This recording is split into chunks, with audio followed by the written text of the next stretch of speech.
کہ ہم نے نبی کریم صلی اللہ علیہ وآلہ وسلم کے جلوس تو بنائے ہیں، ہم نے نبی کریم صلی اللہ علیہ وآلہ وسلم کی محافل کو تو سجایا ہے، لیکن مجھے یہ تو بتاؤ کہ ہم نے رسول اللہ صلی اللہ علیہ وآلہ وسلم کی سیرت کو بھی اپنایا ہے؟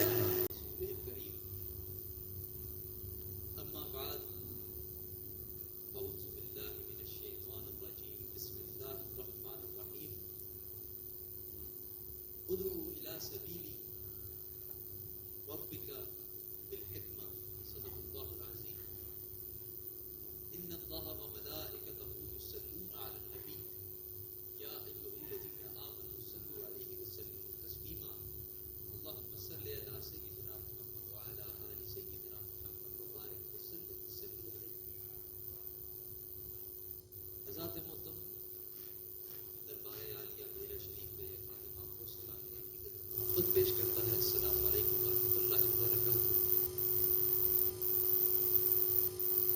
حضرات محترم، آج مجھے انتہائی خوشی ہے کہ آپ اور میں اللہ اور اللہ کے رسول کے ساتھ اپنے تعلق کو دوبارہ جوڑنے کے لیے یہاں اکٹھے ہوئے ہیں۔ اللہ تعالی ہمارا یہاں اکٹھا ہونا اور یہ تعلق نبی کریم صلی اللہ علیہ وآلہ وسلم کے ساتھ تا قیامت قائم و دائم رکھے۔ حضرات محترم، نبی کریم صلی اللہ علیہ وآلہ وسلم کی سیرت کا ہر ایک پہلو ہمارے لیے باعث فخر، ہمارے لیے باعث رحمت، ہمارے لیے باعث سبق ہے، لیکن جس پہلو کے بارے میں آج میں آپ کے سامنے گفتگو کرنا چاہتا ہوں، جس کے بارے میں بہت کم لکھا گیا، جس کے بارے میں بہت کم بولا گیا، اور جس کی آج سب سے زیادہ ضرورت ہے، وہ سیرت طیبہ کا نفسیاتی پہلو ہے۔ اور اللہ تعالیٰ قرآن مجید میں فرما رہا ہے، ادعو الی سبیل ربک بالحکمہ، کہ اے میرے حبیب، لوگوں کو بلاؤ اپنے رب کی طرف حکمت کے ساتھ، دانائی کے ساتھ۔ حضرات محترم، حکمت کے اندر لوگوں کی نفسیات بھی آتی ہیں، لوگوں کے ذہن بھی آتے ہیں، اور اگر آپ نے نفسیات کو سمجھنا ہو تو ایک انگریز کہتا ہے کہ نفسیات کا مطلب ہے لوگوں کے جذبات کی قدر کرنا۔ تو مجھے بتاؤ کہ نبی کریم صلی اللہ علیہ وآلہ وسلم سے بڑا کون ہے جو لوگوں کے جذبات کی قدر کرتا ہے؟ ایک شاعر کیا خوب لکھتے ہیں، جو فلسفیوں سے حل نہ ہوا، جو نقطہ بروں پہ کھل نہ سکا، وہ راز کملی والے نے بتلا دیا چند اشاروں میں۔ نبی کریم صلی اللہ علیہ وآلہ وسلم کی سیرت میں اگر ہم دیکھیں تو ہمیں یہ جاننے کو ملتا ہے، راوی روایت کرتے ہیں کہ ایک اعرابی صحابی نبی کریم صلی اللہ علیہ وآلہ وسلم کی بارگاہ میں حاضر ہوتے ہیں، اور وہ انگور نبی کریم صلی اللہ علیہ وآلہ وسلم کی بارگاہ میں پیش کرتے ہیں۔ آپ صلی اللہ علیہ وآلہ وسلم ایک انگور تناول فرماتے ہیں، دوسرا فرماتے ہیں، تیسرا فرماتے ہیں، ایک ایک کر کے آپ وہ سارے انگور کے گچھے کھا لیتے ہیں۔ تو صحابہ جب یہ منظر دیکھتے ہیں تو وہ بڑے حیران ہوتے ہیں کہ پہلے بھی لوگ چیزیں لے کے آتے تھے، لیکن نبی کریم صلی اللہ علیہ وآلہ وسلم کی یہ سنت تھی کہ ہمیں بھی وہ تبرک عطا کرتے تھے، ہمیں بھی وہ شرف حاصل ہوتا تھا۔ تو جب وہ صحابی رسول وہاں سے چلے گئے تو صحابہ نے پوچھا، یا رسول اللہ، ہمیں ایک بات تو بتائیں، آپ نے آج ایسا معاملہ کیوں کیا کہ سب خود ہی تناول فرمایا؟ تو میرے اور آپ کے آقا نے پتہ ہے کیا ارشاد فرمایا؟ کہا، ہے میرے صحابہ، جب میں نے وہ ایک انگور کھایا تھا تو وہ کھٹا تھا، میں نے دوسرا کھایا وہ بھی کھٹا تھا، اس طرح میں نے سارے انگور کھائے تو وہ سارے کھٹے تھے، لیکن میں اس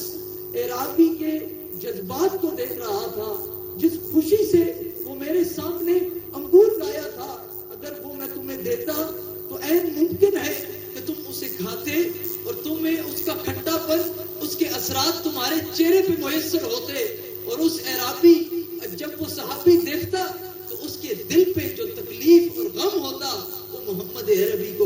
نہیں تھا. تو ذات محترم مجھے بتائیں کون ہے ایسا جو لوگوں کے جذبات کی اتنی قدر کرنے والا ہے کہ انہیں یہ بھی گوارا نہیں کہ کسی کے دل کو ذرا سی چوٹ پہنچے.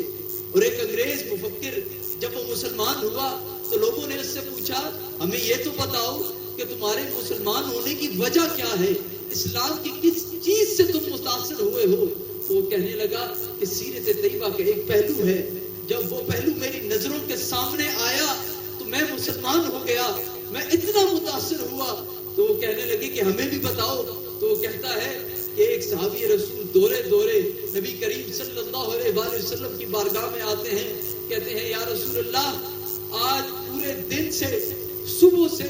میرا بچہ لاپتہ ہے,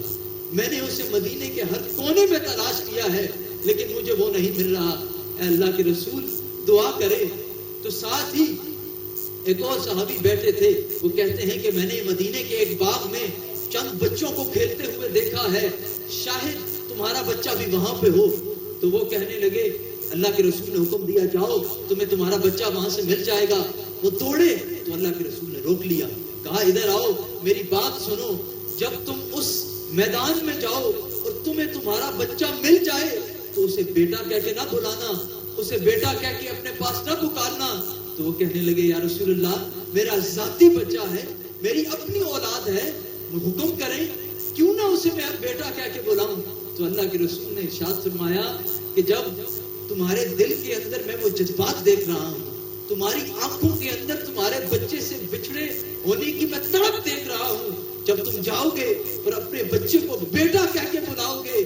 ممکن ہے کہ ان بچوں کے اندر کوئی یتیم بھی ہو جس کو اس دنیا میں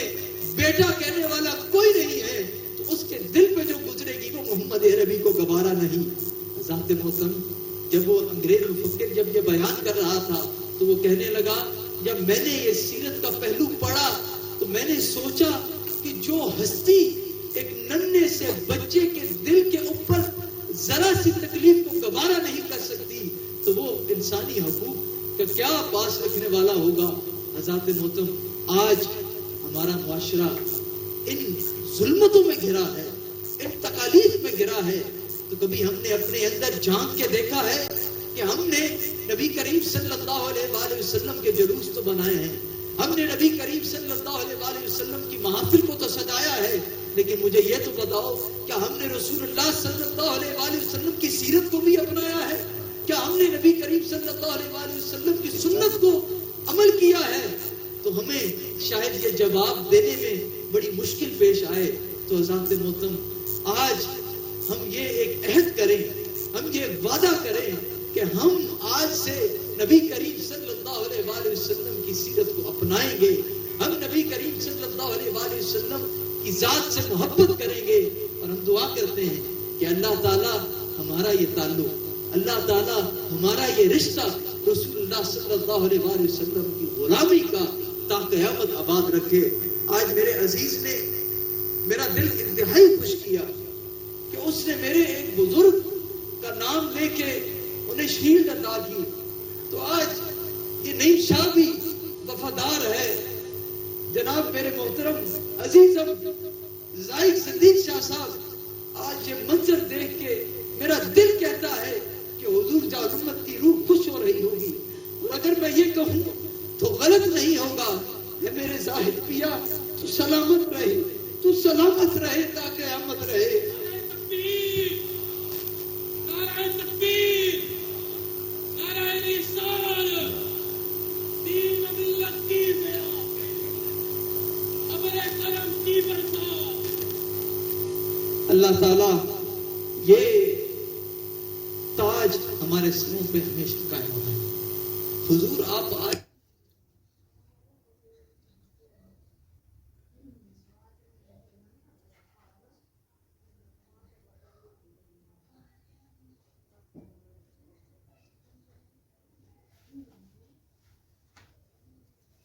ان بہاروں کا کیا حال ہوتا, بچپن سے ہی سرکار کے ٹکڑوں پہ پلا ہوں, میں شاہد و عالم کے گداہوں کا گدا ہوں. ہے تیری عنایات کا ڈیرا میرے گھر میں, سب دے رہا ہے کچھ بھی نہیں میرا میرے گھر میں. اتنا دیا سرکار نے مجھ کو جتنی میری اوقات نہیں ہے, یہ تو کرم ہے ان کا بننا. مجھ میں تو ایسی بات نہیں ہے. وآخر دعوانا الحمدللہ رب